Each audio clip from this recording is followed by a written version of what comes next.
Welcome to the Bourbon Experience. My name's Austin. Today I'm reviewing the Last Drop Blend 28.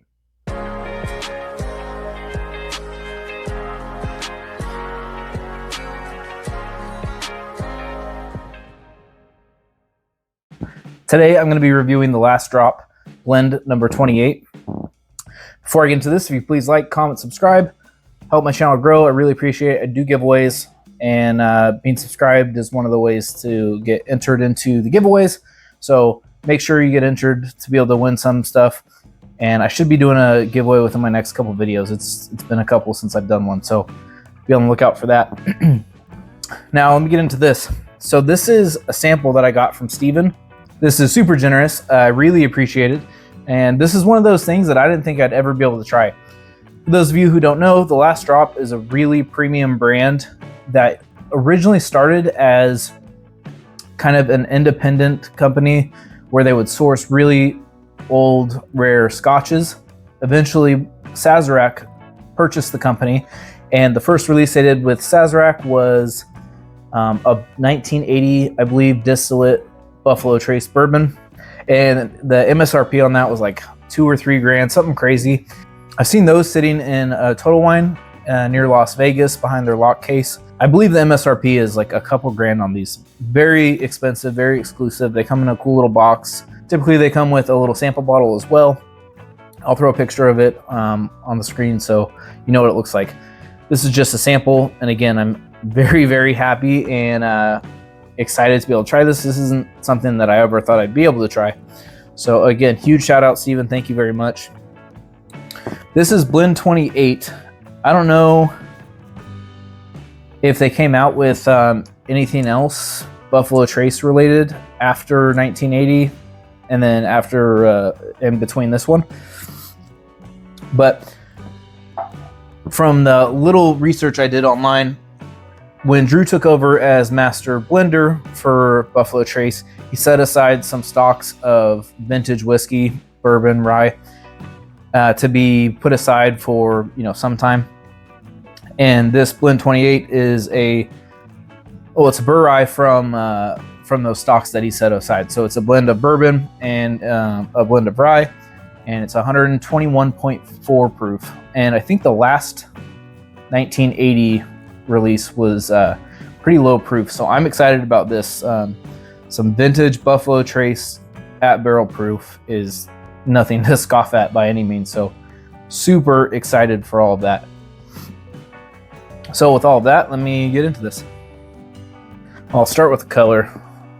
Let's see. It's got a nice, pretty dark color to it. Looks like it's got a good amount of body. It's really oily. Taking a while for the legs to form and to slide down the glass. You can just see the viscosity on it. I mean, it looks thick. So let's see what it smells like. Interesting. So it doesn't have a dusty funk by any means. So I don't know what year this was distilled. It almost smells like something out of the Buffalo Trace Antique Collection. It's got the signature Buffalo Trace nose. Like there is some grape in there. There's caramel. Oh, there's almost like a butterscotch or like toffee thing that I don't normally get with Buffalo Trace stuff. Yeah, so it smells like an old bourbon, but it doesn't smell like, it doesn't have like a dusty funk to it like you'd get with turkey or Heaven Hill stuff. I mean, it smells thick though. The rye comes through a little bit on this too, because it's a blend of bourbon and rye, so the those rye notes come through. And yeah, what stands out the most is kind of that dark sugar butterscotch thing and the thickness of it. I would almost say like an Elijah Craig Pirate bottle with kind of just the dark, like dark sugar or oak thing. But the rye whiskey component gives it this kind of pop of brightness too. I'm almost wondering if this is what a Mr. Sam would nose like. I've never had a Mr. Sam. That's another kind of unicorn thing that I don't know if I'll ever try. But yeah, it's thick, and well, I've said it before, where it like fills the navel the navel cavities. It fills the nasal cavities, and it has that kind of like grandma's attic thing to it, which I love. You just don't really get that anymore. Maybe on Wild Turkey Generations. Okay, enough yapping.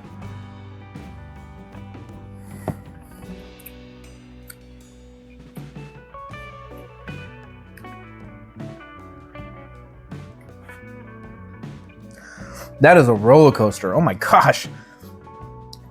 So it starts off drinking like an old kind of vintagey bourbon, but that barrel proof is in there.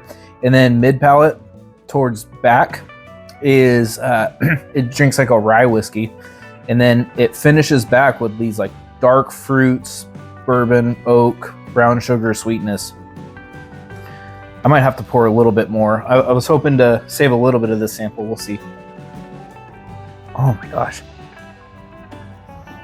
And so after tasting it and then going back to nose it, it makes total sense. Everything translates. Like you get the two different aspects between the bourbon and the rye, and it drinks much more vintage than it noses.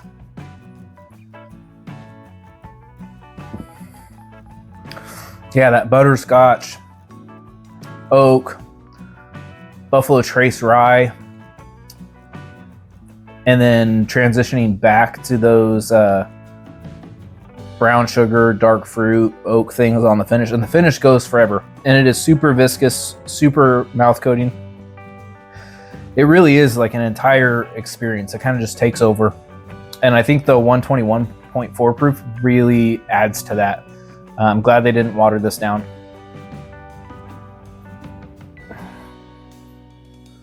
I did a review with my buddy Billy where we did the last 5 years of Thomas H. Handy, and at the end we tried the 2009, a sample of the 2009 Thomas H. Handy.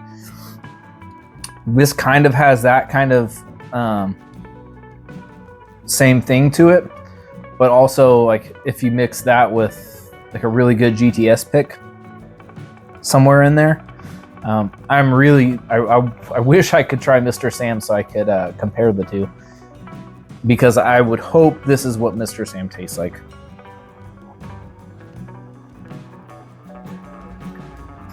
Yeah, that's really, really nice. There's nothing wrong with that at all. It's interesting to me that they went with a burr rye on this, but it's very well balanced. It's very complex. Takes you on a roller coaster. There's nothing wrong with it at all. And again, huge shout out and thanks for Steven for being able to let me try this.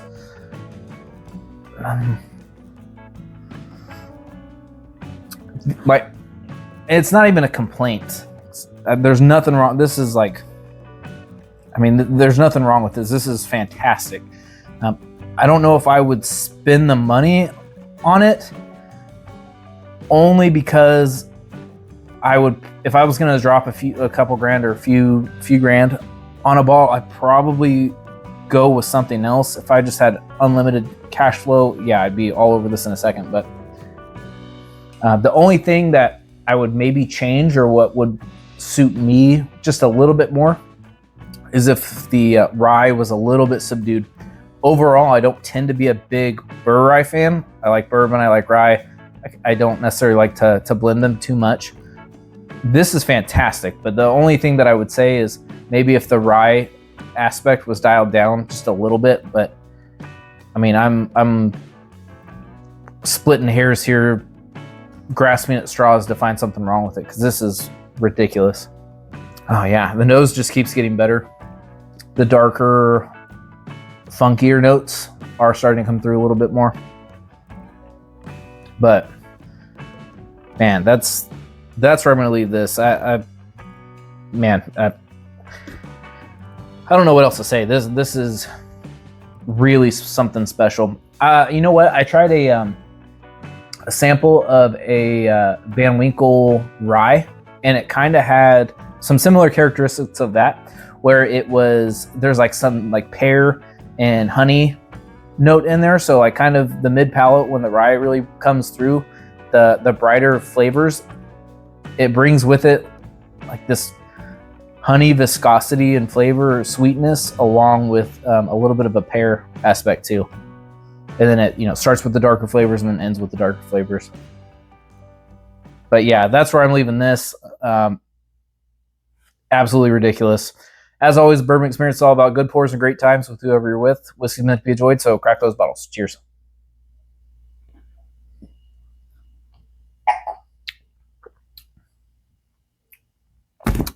Insane.